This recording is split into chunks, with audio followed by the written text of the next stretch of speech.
Continue ਕਰਦੇ ਹਾਂ ਜੀ। ਅਲੋਂਗ ਵਿਚ one of the following meridians did India experience the first light of the sunrise of the new millennium? ਜਦੋਂ ਸੂਰਜ ਚੜ੍ਹਦਾ ਆ ਤਾਂ ਪਹਿਲੀ ਕਿਰਨ ਕਿਹੜੇ ਮੈਰੀਡੀਅਨ ਤੇ ਪੈਂਦੀ ਆ? ਆਹ ਦੇਖੋ ਜੀ, ਜੇ ਆ ਸਾਡੀ ਧਰਤੀ ਆ, ਅਸੀਂ ਇਮੈਜਨਰੀ ਲਾਈਨ ਡਰਾ ਕੀਤੀਆਂ ਹੋਈਆਂ। ਆਹ ਹੁੰਦੀ ਇਕੁਏਟਰ। ਜਿਹੜੀਆਂ ਤਾਂ ਇਸ ਤਰ੍ਹਾਂ ਦੀਆਂ ਲਾਈਨਾਂ ਹੁੰਦੀਆਂ ਉਹਨੂੰ ਕਹਿੰਦੇ ਜੀ ਲੈਟੀਚਿਊਡ। ਜਿਹੜੀਆਂ ਉੱਪਰੋਂ ਥੱਲੇ ਆਉਂਦੀਆਂ ਨਾ ਉਹਨੂੰ ਕਹਿੰਦੇ ਜੀ ਲੌਂਗੀਟਿਊਡ। ਹੁਣ ਦੱਸੋ ਵੀ ਕਿਹੜੇ ਲੌਂਗੀਟਿਊਡ ਤੇ ਕਿਹੜੇ ਮੈਰੀਡੀਅਨ ਤੇ ਸਾਡੇ ਭਾਰਤ ਵਿੱਚ ਪਹਿਲੀ ਸਨ ਦੀ ਕਿਰਨ ਪੈਂਦੀ ਆ, ਸੂਰਜ ਦੀ ਕਿਰਨ ਪੈਂਦੀ ਆ, ਸਵੇਰ ਕਿੱਥੇ ਹੁੰਦੀ ਆ? ਹੁਣ ਸਾਨੂੰ ਇੰਨਾ ਪਤਾ। ਆ ਦੇਖੋ ਜੀ, ਆਨਸਰ ਇੱਥੇ ਦੇਖ ਲੈਂਦੇ ਆਪਾਂ। ਆਪਣੇ ਯੂਕੇ ਵੱਲ, ਇੰਗਲੈਂਡ ਵੱਲ 0 ਆ ਜੀ ਮੈਰੀਡੀਅਨ। ਫਿਰ 1 2 3 4 ਇੱਦਾਂ ਚੱਲਦੀਆਂ ਰਹਿੰਦੀਆਂ ਤਾਂ 82.5 ਡਿਗਰੀ ਈਸਟ ਵੱਲ ਆ ਭਾਰਤ ਦੇ ਇਲਾਹਾਬਾਦ ਵਿੱਚੋਂ ਜਿਹੜੀ ਲਾਈਨ ਗੁਜ਼ਰਦੀ ਆ ਉਹ ਸਾਡਾ ਹੈ ਜੀ ਸਟੈਂਡਰਡ ਆ ਜੀ, ਜਿੱਥੋਂ ਅਸੀਂ ਆਪਣਾ ਭਾਰਤ ਦਾ ਟਾਈਮ ਸਟੈਂਡਰਡ ਮੰਨ ਕੇ ਚੱਲਦੇ ਹਾਂ। ਇਹ 0 ਤੋਂ 5.5 ਘੰਟੇ ਅੱਗੇ ਆ। ਹੁਣ ਜਿਹੜੀ ਸੂਰਜ ਦੀ ਪਹਿਲੀ ਕਿਰਨ ਆ ਉਹ ਓਬਵੀਅਸ ਆ ਕਿ ਇਸ ਤੋਂ ਈਸਟ ਵੱਲ ਪਾਸੇ ਕਿਤੇ ਪੈਂਦੀ ਹੋਏਗੀ, ਈਸਟ ਵੱਲ ਪਾਸੇ। ਬਸ ਹੁਣ ਦੇਖ ਲਓ ਜੀ, 82.5 ਡਿਗਰੀ ਤਾਂ ਹੋ ਗਿਆ ਇਲਾਹਾਬਾਦ ਤੇ। ਹੁਣ ਉਸ ਤੋਂ ਥੋੜ੍ਹਾ ਅੱਗੇ ਈਸਟ ਵੱਲ ਕਿਹੜਾ ਆ ਜੀ? 92.5 ਡਿਗਰੀ ਵੈਸਟ। ਨਾ ਜੀ ਨਾ, ਈਸਟ ਵੱਲ ਜਾਣਾ ਆਪਾਂ। 92.5 ਡਿਗਰੀ ਈਸਟ। ਜਜ਼ਬਣ ਦੇ ਨਾਲ ਤੁਸੀਂ ਆਨਸਰ ਕੱਢ ਲਿਆ। ਈਸਟ ਵੱਲ ਨੂੰ 92.5 ਡਿਗਰੀ। 2.5 ਡਿਗਰੀ ਵੈਸਟ ਨਹੀਂ ਹੋ ਸਕਦਾ, ਠੀਕ। ਈਸਟ ਵਿੱਚ ਹੈ ਸਟੈਂਡਰਡ, ਪਰ ਸਟੈਂਡਰਡ ਕਿੱਥੇ ਆ ਜੀ? ਇਲਾਹਾਬਾਦ ਵਿੱਚ। ਤਾਂ ਪਹਿਲੀ ਕਿਰਨ ਕਿਹੜੇ ਮੈਰੀਡੀਅਨ ਤੇ ਪੈਂਦੀ ਆ? ਉਹ ਥੋੜ੍ਹਾ ਇਸ ਤੋਂ ਈਸਟ ਵੱਲ ਹੋਏਗਾ, ਠੀਕ ਆ ਜੀ। ਪੜ੍ਹ ਲਈਏ। ਭਾਰਤ ਵਿੱਚ ਨਵੇਂ ਸਾਲ ਦੇ ਸੂਰਜ ਚੜ੍ਹਨ ਦਾ ਪਹਿਲਾ ਪ੍ਰਕਾਸ਼ ਅੰਡੇਮਾਨ ਅਤੇ ਨਿਕੋਬਾਰ ਦੇ ਕਤਲ ਟਾਪੂ, ਜੋ ਕਿ 92.5 ਡਿਗਰੀ ਈਸਟ ਮੈਰੀਡੀਅਨ ਤੇ ਸਥਿਤ ਹੈ, ਵਿਖੇ ਹੁੰਦਾ ਹੈ। ਕਿੱਥੇ ਜੀ? ਅੰਡੇਮਾਨ ਐਂਡ ਨਿਕੋਬਾਰ ਵਿੱਚ। ਅੱਛਾ ਜੀ, ਅੱਗੇ ਦੇਖਦੇ ਹਾਂ। ਕੰਸੀਡਰ ਦਾ ਫੋਲੋਇੰਗ ਸਟੇਟਮੈਂਟਾਂ ਦਿੱਤੀਆਂ ਜੀ। Tides are of great help in navigation and fishing.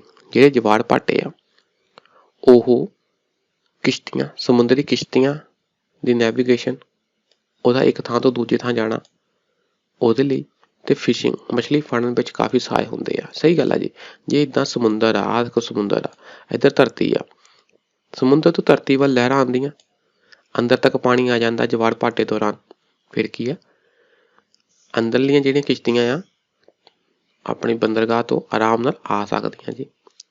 ਤੇ ਇੱਥੇ ਪਾਣੀ ਜਮ੍ਹਾਂ ਹੋ ਗਿਆ, ਉੱਥੇ ਫਿਸ਼ਿੰਗ ਵੀ ਕੀਤੀ ਜਾ ਸਕਦੀ ਹੈ। ਇੱਕ ਪੁਆਇੰਟ ਸਹੀ ਹੈ। High tides enables big ships to enter or leave the harbour safely. ਇਹ ਗੱਲ ਸਹੀ ਹੈ। ਜਦੋਂ ਹਾਈ ਟਾਈਡ ਆਉਂਦਾ ਤਾਂ ਜਿਹੜਾ ਸਮੁੰਦਰੀ ਜਹਾਜ਼ ਇੱਥੇ ਆ ਖੜਾ, ਉਹ ਪਾਣੀ ਦੇ ਵਿੱਚ ਬਹਿ ਕੇ ਅੰਦਰ ਚਲਾ ਜਾਂਦਾ, ਠੀਕ। ਤੇ ਜਾਂ ਜਿਹੜਾ ਸਮੁੰਦਰੋਂ ਆਉਂਦਾ ਜਹਾਜ਼ ਉਹ ਆਪਣੇ ਟਿਕਾਣੇ ਤੇ ਪਹੁੰਚ ਜਾਂਦਾ ਹਾਈ ਟਾਈਡ ਕਰਕੇ। ਇਹ ਗੱਲ ਵੀ ਸਹੀ ਆ। ਟਾਈਡ ਪ੍ਰੀਵੈਂਟਸ ਸਿਲਟੇਸ਼ਨ ਇਨ ਦਾ ਹਾਰਬਰ। ਦੇਖੋ ਇੱਥੇ ਜਿੱਥੇ ਸਮੁੰਦਰੀ ਜਹਾਜ਼ ਖੜੇ ਹੁੰਦੇ ਆ ਉੱਥੇ ਮਿੱਟੀ ਜੰਮ ਸਕਦੀ ਆ, ਪਰ ਜੇ ਟਾਈਡ ਆਉਂਦੇ ਰਹਿਣ ਤਾਂ ਪਾਣੀ ਨਾਲ ਉਹ ਮਿੱਟੀ ਨਹੀਂ ਬਹੁਤੀ ਜੰਮਦੀ, ਠੀਕ ਹੈ ਜੀ। ਕਿਉਂਕਿ ਨਦੀਆਂ ਕਾਫੀ ਮਿੱਟੀ ਇੱਥੇ ਜਮ੍ਹਾਂ ਕਰ ਦਿੰਦੀਆਂ ਹੋਣਗੀਆਂ, ਕੁਛ ਹੋਰ ਕਾਰਨ ਵੀ ਹੋ ਸਕਦੇ ਆ। ਤੇ ਟਾਈਡ ਸਿਲਟੇਸ਼ਨ ਮਤਲਬ ਮਿੱਟੀ ਦੇ ਕਣ ਨਹੀਂ ਜੰਮਣ ਦਿੰਦਾ ਹਾਰਬਰ ਤੇ। ਚਲੋ ਜੀ, ਸਾਨੂੰ ਨਹੀਂ ਵੀ ਪਤਾ ਤੇ ਪਹਿਲੇ 2 ਤਾਂ ਸਹੀ ਆ ਜੀ, ਪਹਿਲੇ 2 ਸਹੀ ਆ। ਆਨਸਰ ਆ ਜੀ ਸੀ ਜਾਂ ਡੀ, ਮਤਲਬ ਤੀਜਾ ਤਾਂ ਸਹੀ ਹੈ, ਚੌਥੇ ਦੀ ਕੁੰਡੀ ਫਸ ਗਈ। Kandla and Diamond Harbour are tidal ports. Kandla ਤੇ ਡਾਇਮੰਡ ਇਹ ਟਾਈਡਲ ਵਾਲੇ ਪੋਰਟ ਆ ਜੀ। ਇਹ ਵੀ ਗੱਲ ਸਹੀ ਆ। ਆਨਸਰ ਸਾਰੇ ਦੇ ਸਾਰੇ ਸਹੀ ਹੈ। Consider the following statements about the roaring forties. Roaring forties ਕੀ ਹੁੰਦੇ ਆ ਜੀ? ਆਪਾਂ ਇਹਨਾਂ ਬਾਰੇ ਕਰੈਕਟ ਗੱਲ ਲੱਭਣੀ ਹੈ ਜੀ, ਕਰੈਕਟ। ਪਹਿਲਾਂ ਰੋਰਿੰਗ ਫੋਰਟੀਜ਼ ਸਮਝ ਲਈਏ ਕੀ ਹੈ ਜੀ। ਆਹ ਦੇਖੋ, ਆਹ ਸਾਡੀ ਧਰਤੀ ਉੱਤੇ ਜਿਹੜੀਆਂ ਹਵਾਵਾਂ ਵਗਦੀਆਂ ਉਹਨਾਂ ਦਾ ਮੈਪ ਆ ਜੀ। 0 ਡਿਗਰੀ ਤੇ ਇਕੁਏਟਰ ਆ ਤੇ 30 ਡਿਗਰੀ ਨਾਰਥ ਤੋਂ ਤੇ 30 ਡਿਗਰੀ ਸਾਊਥ ਤੋਂ ਹਵਾਵਾਂ ਇੱਧਰ ਨੂੰ ਵਗਦੀਆਂ। ਇਹ ਤੁਸੀਂ ਪੜ੍ਹਿਆ ਹੋਣਾ NCERT ਵਿੱਚ, ਠੀਕ ਹੈ ਜੀ। ਫਿਰ ਉਸ ਤੋਂ ਅੱਗੇ 30 ਤੋਂ ਉੱਤੇ ਈਸਟ ਵੱਲ ਨੂੰ ਵਗਦੀਆਂ, ਠੀਕ ਹੈ ਜੀ। ਇਹ ਜਿਹੜੀਆਂ ਸਾਊਦਰਨ ਹੈਮੀਸਫੇਅਰ ਵਿੱਚ ਹੈ ਨਾ, ਇੱਥੇ ਕੁ ਹਵਾਵਾਂ ਚੱਲਦੀਆਂ ਨਾ ਈਸਟ ਵੱਲ ਨੂੰ, ਉਹ ਆਪਣੇ 30 ਤੇ 60 ਦੇ ਵਿੱਚ, ਇੱਥੇ ਕੁ ਹੈ ਜੀ 40 ਡਿਗਰੀ ਤੇ ਈਸਟ ਵੱਲ ਨੂੰ। ਬੇਸਿਕਲੀ ਧਿਆਨ ਨਾਲ ਦੇਖਿਆ ਜਾਵੇ ਤਾਂ ਕਿਹੜੀ ਇਹ ਈਸਟ, ਇਹ ਆਪਣੀ ਵੈਸਟ ਤੋਂ ਆਈਆਂ ਈਸਟ ਵੱਲ ਨੂੰ, ਇਹਨੂੰ ਕਹਿੰਦੇ ਵੈਸਟਰਲੀਜ਼, ਕਿਉਂਕਿ ਵੈਸਟ ਤੋਂ ਆਈਆਂ। ਤੇ ਦੇਖਿਆ ਜਾਵੇ ਤਾਂ ਇਹ ਹੈ ਜੀ ਨਾਰਥ ਵੈਸਟ ਤੋਂ ਸਾਊਥ ਈਸਟ ਡਾਇਰੈਕਸ਼ਨ। ਠੀਕ ਹੈ ਜੀ। ਇਹ ਜਿਹੜੀਆਂ ਇਸ 40 ਡਿਗਰੀ ਤੇ ਹਵਾਵਾਂ ਹੁੰਦੀਆਂ ਨਾ, ਉਹ ਕਾਫੀ ਜ਼ੋਰਦਾਰ ਹਵਾਵਾਂ ਹੁੰਦੀਆਂ ਜੀ, ਇਸ ਲਈ ਉਹਨੂੰ ਕਹਿੰਦੇ ਰੋਰਿੰਗ ਫੋਰਟੀਜ਼। ਪੜ੍ਹ ਲੈਂਦੇ ਹਾਂ ਜੀ। They blow uninterrupted in the northern and southern hemisphere। ਨਾ ਜੀ, ਇਹ ਨਾਰਥਰਨ ਵਿੱਚ ਨਹੀਂ ਹੁੰਦੀ, ਇਹ ਸਿਰਫ ਸਾਊਥਰਨ, ਦੱਖਣੀ ਹੈਮੀਸਫੇਅਰ, ਦੱਖਣੀ ਗੋਲਾਰਧ ਵਿੱਚ ਹੀ ਹੁੰਦੀਆਂ, ਇਸ ਲਈ ਇਹ ਹੋ ਗਿਆ ਗਲਤ। ਚੱਕ ਦੋ ਜੀ, ਪਹਿਲਾ ਚੱਕਤਾ ਤੁਸੀਂ, ਆਨਸਰ ਆਪਣੇ ਆਪ ਦੂਜਾ, ਤੀਜਾ, ਚੌਥਾ ਆ ਗਿਆ ਜੀ। They blow with great strength and constancy। ਹਾਂ ਵੀ, ਇਹਨਾਂ ਵਿੱਚ ਤਾਕਤ ਬਹੁਤ ਹੁੰਦੀ ਹੈ, ਸਟਰੈਂਥ ਬਹੁਤ ਹੁੰਦੀ ਹੈ, ਇਹ ਪਾਵਰਫੁਲ ਵੀ ਹੁੰਦੀਆਂ ਜੀ ਇਹ ਹਵਾਵਾਂ। Their direction is generally from north west to east in the southern hemisphere। ਠੀਕ ਹੈ ਜੀ। Overcast skies, rain and raw weather, ਮੀਂਹ ਮੂੰਹ ਪੈਂਦਾ ਜੀ, ਬੱਦਲ ਬੁੱਦਲ ਵੀ ਹੁੰਦੇ ਇੱਥੇ, are generally associated with them। ਠੀਕ ਹੈ ਜੀ। ਠੀਕ ਹੈ ਜੀ, ਆਹ ਦੇਖ ਲੈਣਾ ਤੁਸੀਂ। ਅਸਲ 'ਚ ਨਾ ਇੱਥੇ ਹੈਗਾ ਸਮੁੰਦਰ ਸਾਊਥ ਵਿੱਚ, ਤੇ ਨਾਰਥ ਵਿੱਚ ਕੀ ਹੋ ਜਾਂਦਾ, ਇੱਥੇ ਧਰਤੀ ਆ, ਕਾਫੀ ਲੈਂਡ ਮਾਸ ਆ, ਉਸ ਕਰਕੇ ਉਨੀ ਪਾਵਰਫੁਲ ਇੱਥੇ ਨਹੀਂ ਹੁੰਦੀਆਂ ਇਹ ਪੁਆਇੰਟ ਜਿੰਨੀਆਂ ਇੱਥੇ ਹੁੰਦੀਆਂ, ਇਸ ਲਈ ਸਾਊਥ ਵਾਲੇ ਨੂੰ ਹੀ ਰੋਰਿੰਗ ਫੋਰਟੀਜ਼ ਕਹਿੰਦੇ ਆ ਜੀ। The westerlies in the southern hemisphere is called as roaring forties। westerlies ਆ ਦੇਖੋ ਜਰਾ, ਆਹ westerlies ਆ, ਇਹ ਨਾ ਵੈਸਟ ਤੋਂ ਆ ਰਹੀਆਂ ਆ, ਇਹਨੂੰ ਵੈਸਟਰਲੀ ਕਹਿੰਦੇ ਆ। It lies between 40 degree south to 50 degree south, 40 ਤੋਂ 50 ਦੇ ਕਰੀਬ ਡਿਗਰੀ ਤੱਕ ਇਹ ਹੁੰਦਾ ਜੀ। ਐਂਡ ਇਜ਼ ਪਰਮਾਨੈਂਟ ਵਾਈਂਡ, ਵਗਦੀਆਂ ਰਹਿੰਦੀਆਂ, ਪਰਮਾਨੈਂਟ ਆ। It is slow over land mass, land mass ਦੇ ਉੱਤੇ ਸਲੋ ਹੋ ਜਾਂਦੀਆਂ। Which one of the following weather conditions is indicated by a sudden fall in barometer reading। barometer ਮਤਲਬ ਐਟਮੋਸਫੇਰਿਕ pressure ਤੁਸੀਂ ਨਾਪਦੇ ਪਏ ਆ ਜੀ, ਇੱਕਦਮ ਉਹ ਫਾਲ ਕਰ ਗਿਆ, ਭਾਵ ਐਟਮੋਸਫੇਰਿਕ ਪ੍ਰੈਸ਼ਰ ਬਹੁਤ ਘੱਟ ਗਿਆ, ਤਾਂ ਮਤਲਬ ਕੀ ਆ ਜੀ, ਇਹ ਮਤਲਬ ਵੀ ਹੁਣ ਉੱਥੇ ਸਟੋਰਮ ਆਉਣਾ ਆ, ਆਂधी ਆਣੀ ਆ, ਪ੍ਰੈਸ਼ਰ ਬਹੁਤ ਘੱਟ ਗਿਆ, ਪ੍ਰੈਸ਼ਰ ਘੱਟ ਗਿਆ, ਇਹਦਾ ਮਤਲਬ ਆਸੇ ਪਾਸੇ ਹਵਾਵਾਂ ਉਧਰ ਬਹੁਤ ਤੇਜ਼ ਗਤੀ ਨਾਲ ਆਉਗੀਆਂ ਹੁਣ, ਇਹਦਾ ਮਤਲਬ ਹੁਣ ਉੱਥੇ ਸਟੋਰਮੀ ਕੰਡੀਸ਼ਨ ਹੋ ਗਈਆਂ। Who amongst the following was the first to state that the earth was spherical। ਦੱਸੋ ਜੀ, ਉਹ ਕਿਹੜਾ ਸਾਇੰਟਿਸਟ ਵਿਦਵਾਨ ਸੀ ਜਿਹਨੇ ਕਿਹਾ ਕਿ ਜਿਹੜੀ ਧਰਤੀ ਆ ਉਹ ਗੋਲ ਆ ਜੀ। ਇਹ ਸੀ ਜੀ ਅਰਿਸਟੋਟਲ, ਅਰਸਤੂ ਨੇ ਕਿਹਾ ਸੀ। 340 ਈਸਾ ਪੂਰਵ ਵਿੱਚ ਅਰਸਤੂ ਨੇ ਸਭ ਤੋਂ ਪਹਿਲਾਂ ਆਪਣੀ ਕਿਤਾਬ ਕਿਹੜੀ ਔਨ ਦਾ ਹੈਵਨ ਵਿੱਚ ਦੱਸਿਆ ਕਿ ਧਰਤੀ ਗੋਲਾਕਾਰ ਹੈ, ਉਹਨੇ ਥਿਊਰੀ ਦਿੱਤੀ ਸੀ।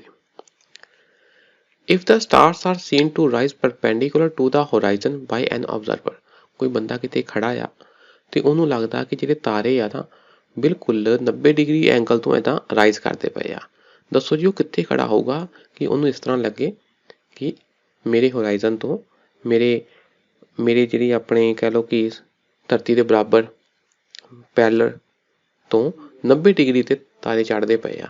ਇਹ ਆ ਜੀ ਇਕੁਏਟਰ, ਇਕੁਏਟਰ ਤੇ ਖੜਾ ਹੋਵੇਗਾ। ਠੀਕ, ਦੇਖੋ ਏਦਾਂ ਖੜਾ, ਆਹ ਇਕੁਏਟਰ ਆ, ਧਰਤੀ ਇੱਧਰ ਨੂੰ ਘੁੰਮਦੀ ਆ। ਠੀਕ ਆ ਜੀ, ਤਾਂ ਜੇ ਕੋਈ ਇੱਥੇ ਖੜਾ ਆ ਤੇ ਉਹ ਇੱਧਰ ਨੂੰ ਜਾ ਰਿਹਾ ਤੇ ਉਹਨੂੰ ਇਹ ਲੱਗਣਾ ਕਿ 90 ਡਿਗਰੀ ਇੱਥੋਂ ਤਾਰੇ ਉੱਪਰ ਨੂੰ ਆ ਰਹੇ ਆ, ਇਕੁਏਟਰ ਦੀ ਗੱਲ ਆ ਜੀ। Consider the following statements made about sedimentary rocks। sedimentary ਚੱਟਾਨਾਂ ਦੀ ਗੱਲ ਹੋ ਰਹੀ ਹੈ ਜੀ। ਕਿਹੜੀਆਂ ਹੁੰਦੀਆਂ sedimentary rocks?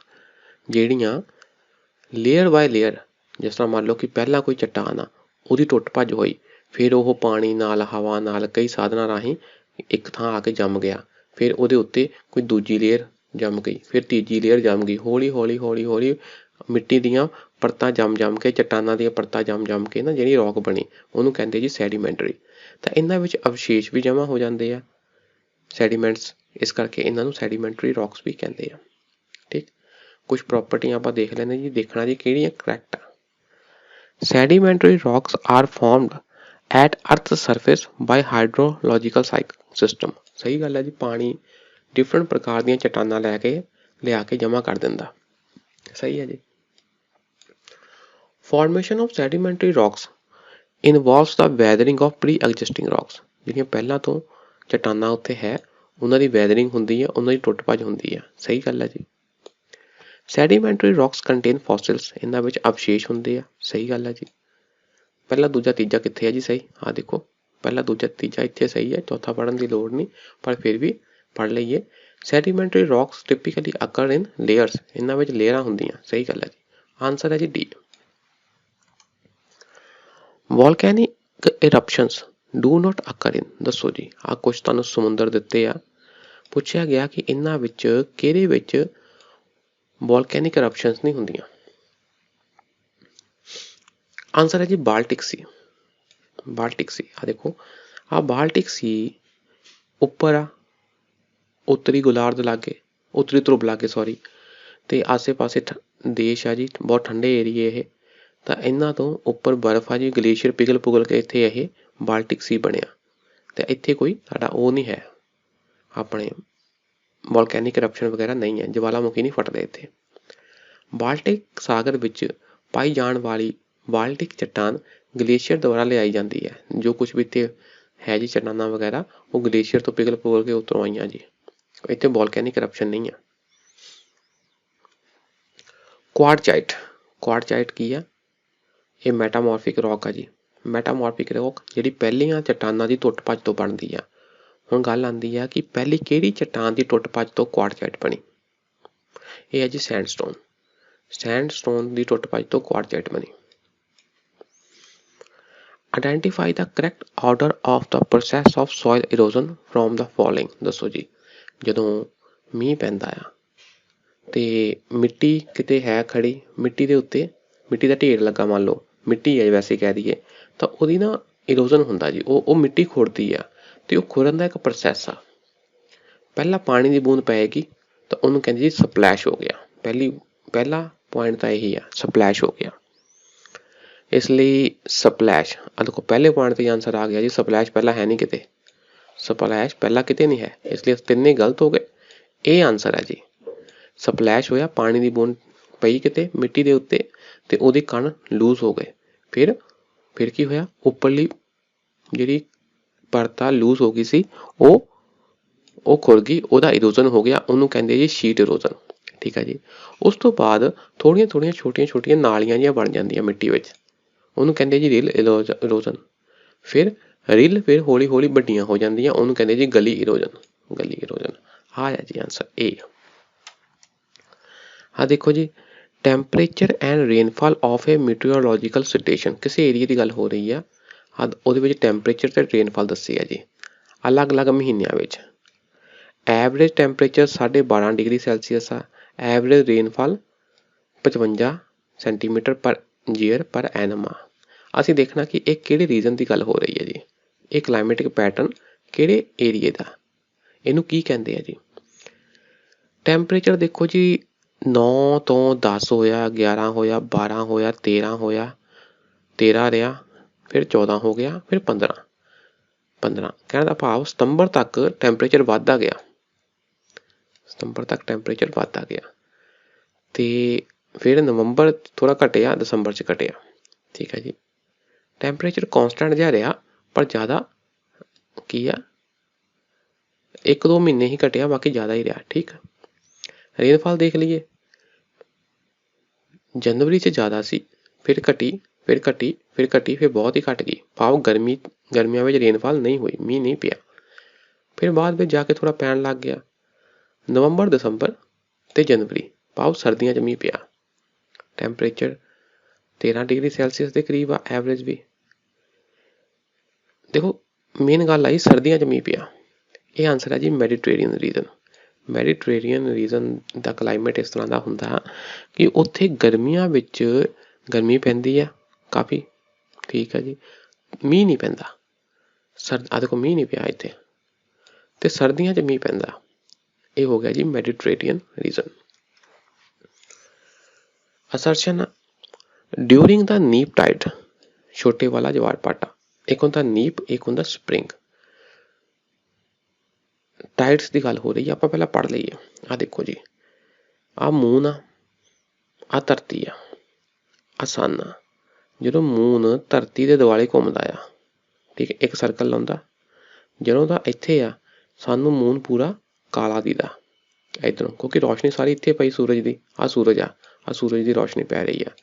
ਇੱਧਰ ਪਾਸਿਓਂ ਧਰਤੀ ਵਾਲੇ ਪਾਸਿਓਂ ਦੇਖਾਂਗੇ ਤਾਂ ਪੂਰਾ ਅੱਧਾ ਹਿੱਸਾ ਕਾਲਾ ਦਿਸਣਾ। ਇਹਨੂੰ ਕਹਿੰਦੇ ਆ ਜੀ ਨਿਊ ਮੂਨ, ਠੀਕ ਹੈ ਜੀ। ਮਤਲਬ ਹੁਣ ਮੂਨ ਪੈਦਾ ਹੋਇਆ, ਹਲੇ ਹਨੇਰਾ ਆ, ਹੌਲੀ ਹੌਲੀ ਵਧੇਗਾ। ਇਹ ਜੀ ਤੁਹਾਡੀ ਹੋ ਗਈ ਜੀ ਮੱਸਿਆ।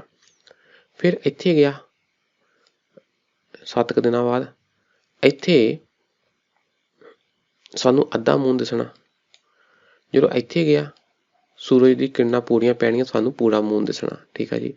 ਜਦੋਂ ਮੂਨ ਇੱਥੇ ਗਿਆ ਉਸ ਨਾਲ ਵੀ ਸਾਨੂੰ ਅੱਧਾ ਮੂਨ ਦਿਸਣਾ, ਕਿਉਂਕਿ ਅੱਧੀਆਂ ਰੋਸ਼ਨੀਆਂ ਪੈਣੀਆਂ। ਆਹ ਹੋ ਗਿਆ ਨਿਊ ਮੂਨ, ਆਹ ਹੋ ਗਿਆ ਫੁੱਲ ਮੂਨ। ਜਦੋਂ ਨਿਊ ਮੂਨ ਤੇ ਫੁੱਲ ਮੂਨ ਹੁੰਦਾ ਉਸ ਨਾਲ ਹਾਈ ਟਾਈਡ ਆਉਂਦਾ ਜੀ, ਤੇ ਵਿਚਕਾਰ ਕੀ ਆਉਂਦਾ, ਲੋ ਟਾਈਡ, ਨੀਪ ਟਾਈਡ। ਸਭ ਤੋਂ ਜ਼ਿਆਦਾ ਆਹ ਵਾਲੀ ਸਿਚੁਏਸ਼ਨ 'ਚ ਹੁੰਦਾ ਜਦੋਂ ਮੂਨ ਤੇ ਸੰਨ ਨੇ ਇਕੱਠੇ ਮਿਲ ਕੇ ਪਾਣੀ ਨੂੰ ਖਿੱਚਿਆ। ਹੁਣ ਕੀ ਦੱਸਿਆ ਗਿਆ ਜੀ, ਡਿਊਰਿੰਗ ਦਾ ਨੀਪ ਟਾਈਡ, ਛੋਟਾ ਜਦੋਂ ਜਵਾਰ ਭਾਟਾ ਆਉਂਦਾ, the high tide is lower and the low tide is higher than the usual, ਠੀਕ ਹੈ ਜੀ। ਇਹ ਰੀਜ਼ਨ ਹੈ, the neap tide unlike the spring tide occurs on the new moon instead of on the full moon। ਨਹੀਂ ਜੀ, ਨੀਪ tide ਜਿਹੜਾ ਛੋਟੇ ਵਾਲਾ ਟਾਈਡ ਆ ਉਹ ਨਿਊ ਮੂਨ ਤੇ ਨਹੀਂ ਆਉਂਦਾ, ਨਿਊ ਮੂਨ ਤੇ ਵੱਡਾ ਟਾਈਡ ਆਉਂਦਾ ਆ, ਠੀਕ। ਇਹ ਪੁਆਇੰਟ ਹੋ ਗਿਆ ਗਲਤ,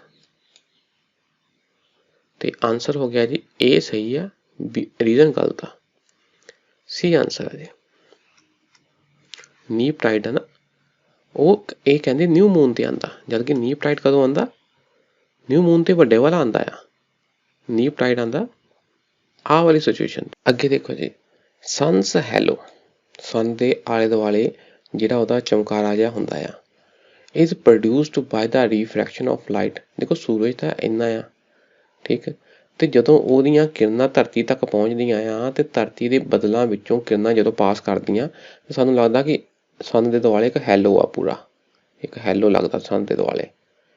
ਹੁਣ ਦੱਸੋ ਜੀ, ਉਹ ਕਿਹੜੇ ਬਦਲਾਂ ਵਿੱਚੋਂ ਸੂਰਜ ਦੀ ਰੋਸ਼ਨੀ ਗੁਜ਼ਰਦੀ ਆ ਜਦੋਂ ਸਾਨੂੰ ਸੂਰਜ ਦਾ ਹੈਲੋ ਹੁੰਦਾ ਜੀ, ਉਹਦਾ ਆਸੇ ਪਾਸੇ ਦਾ ਘੇਰਾ ਦਿਸਣ ਲੱਗ ਪੈਂਦਾ, ਚਮਕਦਾ ਹੋਇਆ ਘੇਰਾ ਦਿਸਦਾ। ਇਹ ਹੈ ਜੀ ਆਈਸ ਕ੍ਰਿਸਟਲਸ ਇਨ ਸੀਰਸ ਕਲਾਉਡ। ਸੀਰਸ ਕਲਾਉਡ ਵਿੱਚੋਂ, ਸੀਰਸ ਹੁੰਦਾ ਜੀ ਪਤਲੇ ਪਤਲੇ ਬੱਦਲ ਹੁੰਦੇ ਆ, ਉਹਨਾਂ ਦੇ ਵਿੱਚ ਜਿਹੜੇ ਆਈਸ ਦੇ ਕ੍ਰਿਸਟਲ ਆ ਉਹਨਾਂ 'ਚ ਜਦੋਂ ਸੂਰਜ ਦੀ ਰੋਸ਼ਨੀ ਗੁਜ਼ਰਦੀ ਆ ਤੇ ਸਾਨੂੰ ਸੰਨ ਦਾ ਹੈਲੋ ਦਿਸਣ ਲੱਗ ਪੈਂਦਾ। ਆਂਸਰ ਹੈ ਜੀ C. Sun halo is also known as 22 degree halo, ਇਹਨੂੰ 22 ਡਿਗਰੀ ਹੈਲੋ ਵੀ ਕਹਿੰਦੇ ਆ। The ring is caused by sunlight passing through ice crystals in cirrus clouds within the Earth's atmosphere। ਧਰਤੀ ਦੇ ਐਟਮੋਸਫੇਅਰ ਵਿੱਚ ਜਿਹੜੇ ਸਾਇਰਸ ਕਲਾਉਡਸ ਆ ਉਹਨਾਂ ਦੇ ਜਿਹੜੇ ਆਈਸ ਕ੍ਰਿਸਟਲ ਆ ਉਹਨਾਂ ਵਿੱਚੋਂ ਜਦੋਂ ਸਨਲਾਈਟ ਪਾਸ ਹੁੰਦੀ ਹੈ ਤਾਂ ਸਾਨੂੰ ਸਨ ਦਾ ਹੈਲੋ ਦਿਸਣ ਲੱਗ ਪੈਂਦਾ। ਕੰਸੀਡਰ ਦਾ ਫੋਲੋਇੰਗ ਸਟੇਟਮੈਂਟਸ, ਕੁਝ ਸਟੇਟਮੈਂਟਾਂ ਦਿੱਤੀਆਂ ਜੀ। Ocean currents are slow surface movement of water in the ocean. ਸਹੀ ਗੱਲ ਹੈ ਜੀ, ਸਮੁੰਦਰ ਦੇ ਵਿੱਚ ਡੈਫੀਨੇਟ ਚੈਨਲ ਆਫ ਵਾਟਰ ਜਿਹੜਾ ਹੌਲੀ ਹੌਲੀ ਮੂਵ ਕਰਦਾ ਨਾ ਉਹਨੂੰ ਕਹਿੰਦੇ ਜੀ ਓਸ਼ਨ ਕਰੰਟਸ, ਸਮੁੰਦਰ ਦੀਆਂ ਲਹਿਰਾਂ। ਓਸ਼ਨ ਕਰੰਟਸ ਅਸਿਸਟ ਇਨ ਮੇਨਟੇਨਿੰਗ ਦਾ ਅਰਥ ਹੀਟ ਬੈਲੈਂਸ, ਇਹਨਾਂ ਅਰਥ ਦਾ ਹੀਟ ਬੈਲੈਂਸ ਮੇਨਟੇਨ ਰਹਿੰਦਾ। ਸਹੀ ਗੱਲ ਹੈ ਜੀ, ਕਿਉਂਕਿ ਜਿੱਦਾਂ ਨਾ ਅਰਥ ਆ ਗਰਮ ਜਿਹੜੀਆਂ ਹੈ ਲਹਿਰਾਂ ਇੱਕ ਪਾਸੇ ਨੂੰ ਚੱਲਦੀਆਂ, ਠੀਕ ਹੈ, ਸਰਦ ਲਹਿਰਾਂ ਦੂਜੇ ਪਾਸੇ ਨੂੰ ਚੱਲਦੀਆਂ ਤਾਂ ਟੈਂਪਰੇਚਰ ਡਿਸਟਰੀਬਿਊਸ਼ਨ ਹੋ ਜਾਂਦਾ, ਅਰਥ ਦੀ ਹੀਟ ਬੈਲੈਂਸ ਬਣੀ ਰਹਿੰਦੀ ਹੈ, ਇਹ ਵੀ ਗੱਲ ਹੈ।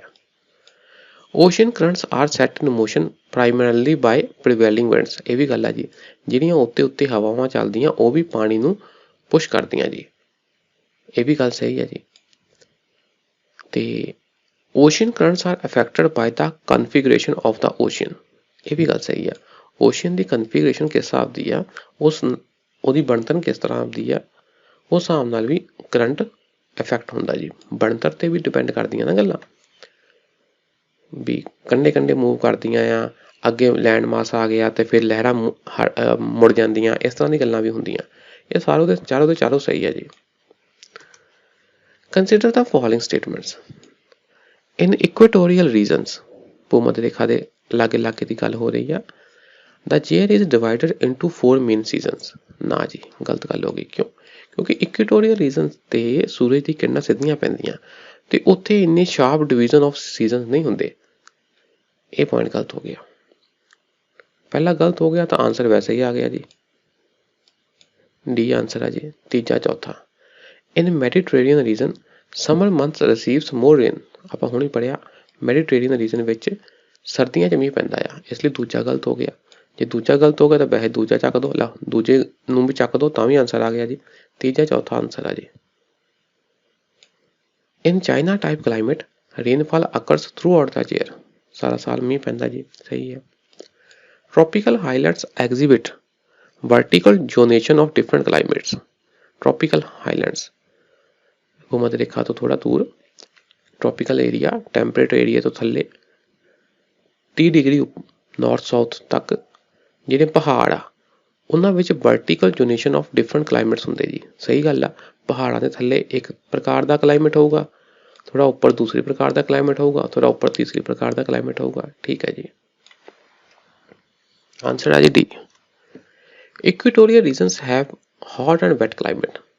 ਭੂਮੱਧ ਰੇਖਾ ਦੇ ਲਾਗੇ ਵਾਲਾ ਜਿਹੜਾ ਖੇਤਰ ਆ ਉੱਥੇ ਗਰਮ ਤੇ ਵੈਟ ਕਲਾਈਮੇਟ ਹੁੰਦਾ ਜੀ। ਭਾਵ ਉੱਥੇ ਮੀਂਹ ਪੈਂਦਾ ਆ ਤੇ ਸੂਰਜ ਦੀਆਂ ਕਿਰਨਾਂ ਸਿੱਧੀਆਂ ਪੈਂਦੀਆਂ ਆ, ਗਰਮੀ ਵੀ ਹੁੰਦੀ ਆ ਤੇ ਬਾਰਿਸ਼ ਵੀ ਬੜੀ ਪੈਂਦੀ ਆ। ਦ ਅਮੇਜ਼ਨ ਬੇਸਿਨ ਸਾਊਥ ਅਮਰੀਕਾ ਦੀ ਗੱਲ ਹੋ ਗਈ, ਕੋਂਗੋ ਬੇਸਿਨ ਅਫਰੀਕਾ ਦੀ ਗੱਲ ਹੋ ਗਈ, Malaysia, Indonesia and some areas in northern Australia, ਠੀਕ, are located in equatorial reason.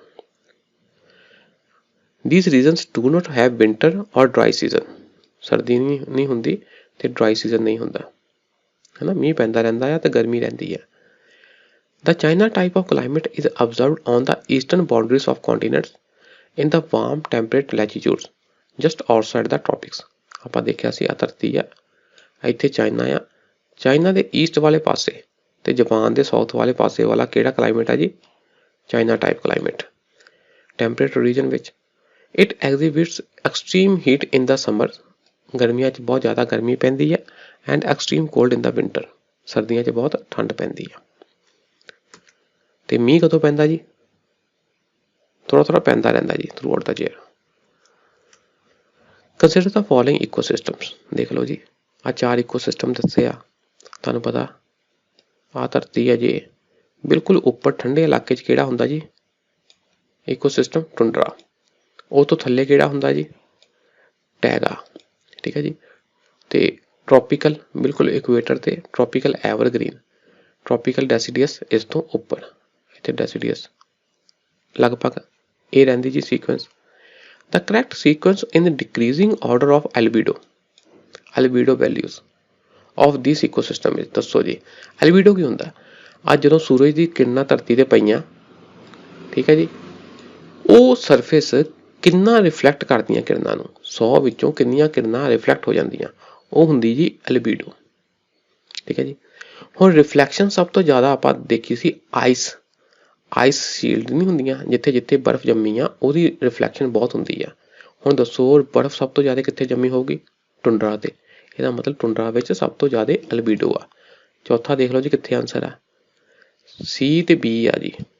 ਆਹ ਚੱਕ ਦੋ, ਇਹ ਚੱਕਤਾ, ਡੀ ਚੱਕ ਦੋ, ਚੱਕਦਾ। ਉਸ ਤੋਂ ਬਾਅਦ ਆ ਜੀ ਟੁੰਡਰਾ ਤੋਂ ਬਾਅਦ ਘੱਟ ਬਰਫ਼ ਕਿੱਥੇ ਆ? ਥੋੜ੍ਹਾ ਥੱਲੇ, ਮਤਲਬ ਟੈਗਾ ਵਿੱਚ। ਟੈਗਾ ਚੌਥੇ ਤੋਂ ਬਾਅਦ ਆ ਗਿਆ ਪਹਿਲਾ, ਚੌਥੇ ਤੋਂ ਬਾਅਦ ਆ ਗਿਆ ਪਹਿਲਾ। ਹੁਣ ਤੀਜੇ ਤੇ ਦੂਜੇ ਵਿੱਚ ਫਰਕ ਪੈ ਗਿਆ। ਹੁਣ ਦੇਖੋ ਟ੍ਰੋਪੀਕਲ ਐਵਰਗ੍ਰੀਨ ਆ ਜਿਹੜਾ, ਉਹਦੇ ਵਿੱਚ ਕਾਫੀ ਜ਼ਿਆਦਾ ਪੇੜ ਪੌਦੇ ਹੁੰਦੇ ਆ, ਸੰਘਣੇ ਪੇੜ ਪੌਦੇ ਹੁੰਦੇ ਆ। ਤੇ ਇਹ ਕੀ ਆ? ਸੂਰਜ ਦੀ ਕਿਰਨਾਂ ਨੂੰ ਕਾਫੀ ਅਬਜ਼ੋਰਬ ਕਰ ਲੈਂਦੇ ਆ ਤੇ ਇਹਨਾਂ ਦੀ ਕੀ ਆ? ਰਿਫਲੈਕਸ਼ਨ ਘੱਟ ਹੁੰਦੀ ਆ ਕੰਪੈਰੇਟਿਵਲੀ ਟ੍ਰੋਪੀਕਲ ਡੈਸੀਡੀਅਸ ਵਿੱਚੋਂ। ਡੈਸੀਡੀਅਸ ਕਿਹੜੇ ਹੁੰਦੇ ਆ? ਜਿਹੜੇ ਆਪਣੇ ਪੱਤੇ ਝਾੜ ਦਿੰਦੇ ਦਰਖਤ। ਐਵਰਗ੍ਰੀਨ ਜਿਹੜੇ ਪੱਤੇ ਨਹੀਂ ਝਾੜਦੇ। ਇਹਦਾ ਮਤਲਬ ਦੂਜਾ ਅਖੀਰ 'ਚ ਆਉਣਾ ਆ। ਠੀਕ ਹੈ ਜੀ, ਬੀ ਆਨਸਰ ਆ ਜੀ। ਚੌਥਾ ਪਹਿਲਾ, ਤੀਜਾ ਦੂਜਾ। ਅਸਰਸ਼ਨ ਦੇਖ ਲਓ ਜੀ, 60 ਡਿਗਰੀ ਤੋਂ 65 ਡਿਗਰੀ ਲੈਟੀਟਿਊਡ ਦੀ ਗੱਲ ਹੋ ਰਹੀ ਆ।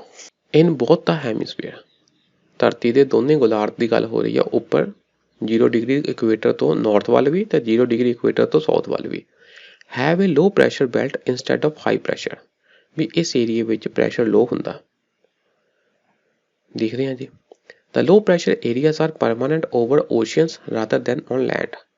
ये गल है कि लो प्रैशर वाला एरिया ओशियन के उत्ते इन्ना वेरी नहीं करता, लैंड उत्ते वेरी करता जी कोई भी प्रैशर वाला एरिया, क्योंकि जिहड़ा धरती है वो ज़्यादा गर्मी सोख लैंदी है, जल्दी गर्मी छड्ड भी दिंदी है, उस करके अपना जिहड़ा प्रैशर भी वेरी करता। पर इहदा मतलब ये नहीं कि समुद्र उत्ते बिल्कुल वेरी नहीं करता, वो परमानेंट नहीं है, वेरी ये भी करता। आ होगी पॉइंट गलत, हो गया पॉइंट गलत। हुण पहले पॉइंट नूं देख लो तुसीं जी, आ मैप तुसीं जे पढ़िया होएगा NCERT की पहली जिहड़ी है 6वीं क्लास विच ही ये मैप है जी, बड़ा इंपॉर्टेंट आ, बार बार आ रहा। आ देखो जी 60-65 डिग्री की गल हो रही है, 60-65 डिग्री विच की है लो प्रैशर आ, ये तुसीं याद रखना 0 तो 30, 30 तो 60, 60 तो 90, ठीक है जी। 0 विच की है लो प्रैशर, 30 विच की है 30 के लागे हाई प्रैशर, तो 60 विच की है लो प्रैशर, तो 90 ते की है हाई प्रैशर, तो इसका मतलब 60-65 ते की है लो प्रैशर, 60-65 ते की है लो प्रैशर, ठीक है जी। ये सही है, आर गलत है जी, सी आंसर है। आगे देखो जी, the surface points spiral inward upon the centre of the cyclone. जिथे साइक्लोन का सेंटर हुंदा उत्थे जिहड़ियां पॉइंट्स आ अंदर नूं स्पाइरल हुंदियां, सही गल है जी। Air descends in the centre of the ocean, cyclone cyclone के बिल्कुल सेंटर ते जिहड़ा हवा आ वो थल्ले नूं जांदी है, ये भी पॉइंट सही है, ते दोनों पॉइंट सही है, पर कोई आर कोई ए की एक्सप्लेनेशन नहीं है, इसलिए both A and R are true, but R is not a correct explanation of A. हाँ थोड़ा समझ लो जी। साइक्लोन ट्रॉपिकल साइक्लोन की होंदा है कि आ देखो इत्थे की होगा तुहाडा लो प्रैशर आ, लो प्रैशर आ इस एरिए च लो प्रैशर आ, तो आसे पासों हाई प्रैशर तो हवावां सरफेस पॉइंट्स इधर नूं आनियां ते इत्थों फिर वो राइज करनियां, लो वाले एरिए तो राइज करनियां ते उत्ते जांदे जांदियां की हो जानियां ठंडियां हो जानियां ते पहाड़ियां हो जानियां, ते फिर आसे पासे की आ मींह करना इन्हां ने, प्रेसिपिटेशन करनी। पर इन्हां विच कई आ कि इस तरह घुम के बिल्कुल सेंटर तो थल्ले भी आउंदियां आ, इहनूं कहंदे जी आई साइक्लोन दी अख। इत्थे नहीं मींह पैंदा, बिल्कुल सेंटर च नहीं मींह पैंदा, सेंटर दे नाल नाल एरिए विच बहुत ज़्यादा मींह पैंदा, डिसेंट हुंदी जी थल्ले नूं आंदी आ जिहड़ियां अपने हवावां। Air begins to slowly descend and the centre of the storm, बिल्कुल सेंटर च एयर थल्ले नूं आंदी है जी, डिसेंड करती है, creating a rain free area. इत्थे रेन नहीं हुंदा, याद रखियो, बिल्कुल सेंटर च रेन नहीं हुंदी, सेंटर तो नाल दे हिस्सिਆਂ विच काफ़ी रेन हुंदी है। जिथे एयर थल्ले नूं आंदी है ना उत्थे रेन नहीं हुंदी, जिथे उत्ते चढ़दी है उत्ते जाके ठंडी हुंदी है, तां फिर इत्थे रेन हो जांदी लागे लागे एरिया विच। This is newly formed eye, इहनूं कहंदे अख, साइक्लोन दी अख। ऑन लैंड धरती की गल करिए, the centre of the eye is by far the calmest part of the storm.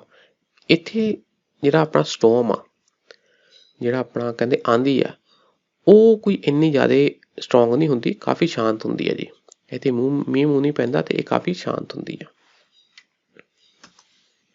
Consider the following climatic and geographical phenomena. देखो जी कुछ गल्लां होईयां जी एटमोसफेयर के बारे, क्लाइमेट के बारे। कंडेंसेशन की हुंदी है, उपर जिहड़े भाफ गए, पानी के वेपर गए, वो ठंडे होके वेपर तो पानी बन गया, उन्होंने कहते कंडेंसेशन, ठीक है जी। हाई टैंपरेचर ते ह्यूमिडिटी, टैंपरेचर ज़्यादा ते पानी विच हवा च नमी भी आ। ओडोग्राफी, जिद्दां आ एक पहाड़ आ, पहाड़ के नाल नाल जदों हवा उत्ते नूं जांदी आ, उत्ते जाके ठंडी हो जाती है तो फिर बारिश करती है। पहाड़ के नाल नाल हवा का उत्ते जाना उन्होंने कहते जी ओरोग्राफी। वर्टिकल वाइंड, उपर नूं जाण वाली वाइंड हवा। थंडर क्लाउड, अजिहे बदल जिन्हां विच की है ठंडर, वो हुंदा जी बदल गरजना, वो हुंदे जी अजिहे बदल जिहड़े गरजदे आ। इन्हां दी development is due to which of the following phenomena. ये सारियां गल्लां हुंदियां जी, गरजण वाले बदलों विच कंडेंसेशन भी हुंदी है, टैंपरेचर हाई हुंदा, इस करके तो हवावां उत्ते नूं जांदियां, ह्यूमिडिटी बहुत हुंदी है, नमी बहुत हुंदी है, ओडोग्राफी फिनोमिना भी हुंदा जी, इन्हां करके भी हवावां उत्ते जांदियां। वर्टिकल वाइंड उत्ते नूं हवावां जा रहीआं, आंसर है जी डी, सारे दे सारे सही है। ये फिनोमिना है ਠੰਡਰ ਕਲਾਊਡ ਦੇ ਨਾਲ ਸੰਬੰਧਿਤ। ਗਰਜ ਦੇ ਬੱਦਲ ਠੰਡਰ ਕਲਾਊਡ ਉਪਰੋਕਤ ਮੌਸਮ ਅਤੇ ਭੂਗੋਲਿਕ ਵਰਤਾਰੇ ਦੁਆਰਾ ਵਿਕਸਿਤ ਹੁੰਦੇ ਹਨ। ਉੱਚ ਤਾਪਮਾਨ ਅਤੇ ਨਮੀ ਕਾਰਨ ਹਵਾ ਲੰਬਕਾਰੀ ਭਾਵ ਵਰਟੀਕਲ ਉੱਪਰ ਨੂੰ ਲੰਬਕਾਰੀ ਤੌਰ ਤੇ ਉੱਪਰ ਵੱਲ ਵੱਧਦੀ ਹੈ ਅਤੇ ਪਹਾੜਾਂ ਦੇ ਔਰੋਗ੍ਰਾਫੀ ਅਤੇ ਦਬਾਅ ਕਾਰਨ ਇਹ ਹਵਾ ਸੰਘਣੀ ਹੋ ਜਾਂਦੀ ਹੈ, ਠੀਕ ਹੈ ਨਾ, ਡੈਂਸ ਹੋ ਜਾਂਦੀ ਹੈ, ਉੱਪਰ ਜਾ ਕੇ ਠੰਡੀ ਵੀ ਹੋ ਜਾਂਦੀ ਹੈ ਅਤੇ